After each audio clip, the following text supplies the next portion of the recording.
আসসালামু আলাইকুম। নূর digital land survey টিমের পক্ষ থেকে আপনাদের সবাইকে জানাই স্বাগতম।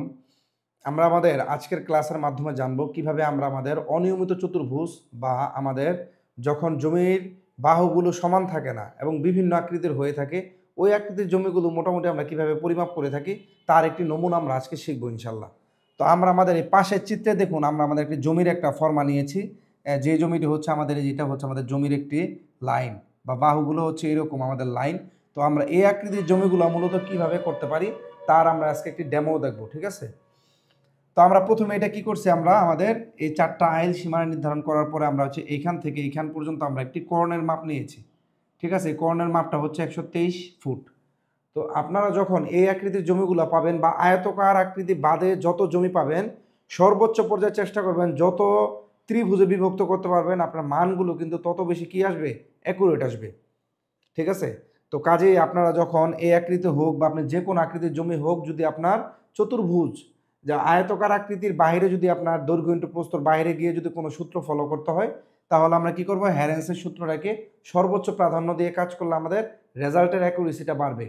এবং এই সূত্র দিয়ে আপনি মোটামুটি ম্যাক্সিমাম জমিগুলোকে কি করতে পারবেন, আপনার পরিমাণ বের করতে পারবেন এবং শতভাগ কার্যকরভাবে কিন্তু আপনি জমির সীমানা নির্ধারণের সাথে সাথে পরিমাণেরটাও কিন্তু 100% গ্যারান্টি সহকারে কাজটা কিন্তু করতে পারবেন। ওকে, তো আমরা আমাদের কাজটা একটু শুরু করি। তো এখানে আমাদের 1 নাম্বার ত্রিভুজ আমরা যেটা নিয়েছি, এই প্লটের 1 নাম্বার ত্রিভুজের মোটামুটি ক্ষেত্রফলটা আমরা কিভাবে বের করব, এটার প্রসেসটা আমরা একটু দেখব। ভিডিওটা একটু বড় হতে পারে কিন্তু অনেক শিক্ষণীয় হবে ইনশাল্লাহ। তো চলুন শুরু করা যাক।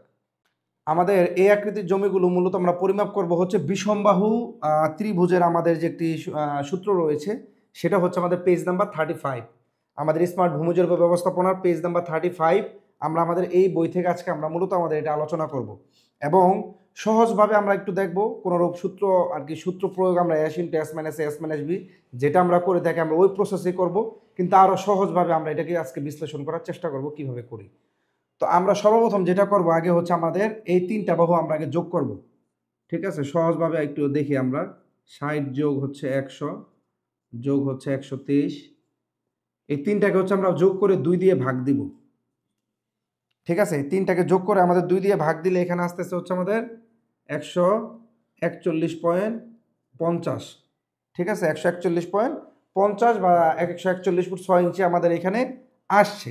ওকে, আসার পর আমরা কি করব, এই মানটাকে আমরা আমাদের এইটার সাথে এবং এটার সাথে এবং আমাদের এটার সাথে আমরা বিয়োগ করে দিব, ঠিক আছে? তো আমরা একটু পাশে একটু দেখি। 141.40-এর সাথে আমরা কি করব, প্রথমে আমরা এটাকে 3 বার লিখব।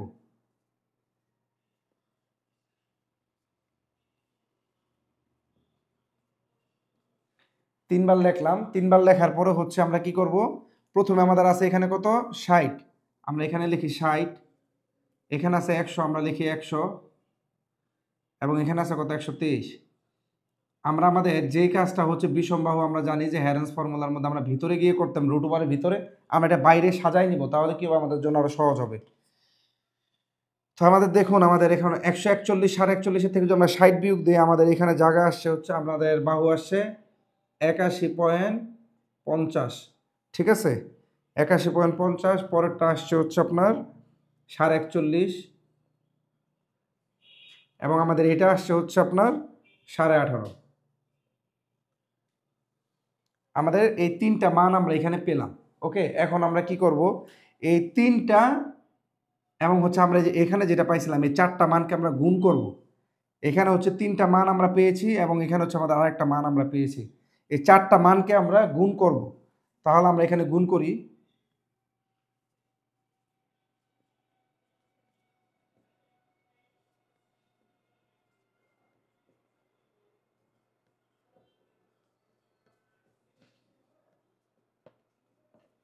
এই চারটা মান আমরা লিখলাম, ঠিক আছে? লেখার পরে গুণ ফলটাকে আমরা কি করব, এটাকে রুট ওভার করে দিব, এটাকে আমরা রুট ওভার করে দিব। রুট ওভার করে দেওয়ার পরে আমাদের এখন এই চারটা মানের গুণ ফল আসছে হচ্ছে আপনার, যদি আপনারা দেখুন ক্যালকুলেটরে, 88, 53, 884.94। এখন এটাকে যদি আমরা রুট করি, রুট করলে দেখবেন এখানে আপনাদের ক্ষেত্রফল আসছে হচ্ছে 2975.90। 55 বর্গ foot.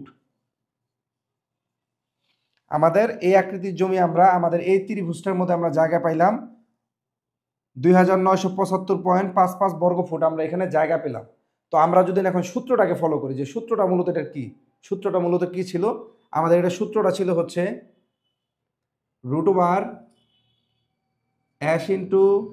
h - a h - b h - c। এই যেই কাজটা হচ্ছে আমরা এখান থেকে করে নিছিলাম, এই যে অ্যাশের মানটা বের করার পর হচ্ছে আমরা এই যে বিয়োগ করে নিছিলাম, এই মানটা কিন্তু আমাদের এখানে আমরা শর্টকাটাই না বসাই দিছি। তো আপনারা যদি বইয়ের মধ্যে দেখুন, বইয়ের মধ্যে কিন্তু আরও বিস্তারিত আমাদের এটা বলা আছে কিভাবে অ্যাশের মান অর্ধ পরিসীমার মানটা বের করবেন। এই যে এখানে আমরা যে অর্ধ পরিসীমার মান বের করছিলাম অ্যাশ, ঠিক আছে। তো আমাদের কাজগুলোকে সহজভাবে, কঠিনভাবে না বুঝে আমরা যদি একটা সহজ প্রসেসে বুঝি, কি করলাম, 3টাকে আমরা যোগ করে 2 দিয়ে ভাগ করলাম। এই ভাগফলের সাথে কি করলাম, আমাদের এই 3টি মানকে আমরা বিয়োগ করে দিলাম। বিয়োগ করে দেওয়ার পরে 4টি মানকে, এই যে এটা সহ হচ্ছে আমাদের 4টি মানকে আমরা যে পেলাম, 4টা মানকে গুণ করলাম। গুণ করার পর এটাকে রুট করে দিলাম। রুট করে দেওয়ার পর আমাদের এখানে বর্গফলটা, আমার ক্ষেত্রফলটা কিন্তু বের হয়ে গেল। এভাবে কিন্তু খুব সহজেই ত্রিভুজের যে জমির পরিমাপগুলো আছে এগুলো কিন্তু আপনি শতভাগ কার্যকরভাবে করতে পারবেন, ঠিক আছে। তো একাধারে আমরা আমাদের পরবর্তী ভিডিওতে দেখব কিভাবে যে আমাদের 2 নাম্বার ত্রিভুজটি আমরা বের করব, 3 নাম্বার ত্রিভুজটি বের করব, এবং বের করার পরে আমাদের এই 3টি যোগফল গিয়ে কত শতাংশ জায়গা আমাদের এখানে দাঁড়ায়, ঠিক আছে। কত শতাংশ জায়গা এখানে আমাদের দাঁড়ায় আমরা এটা শেষ পর্যন্ত দেখবো ইনশাল্লাহ। তো আমাদের আজকের ভিডিওটি এই পর্যন্তই। আসসালামু আলাইকুম।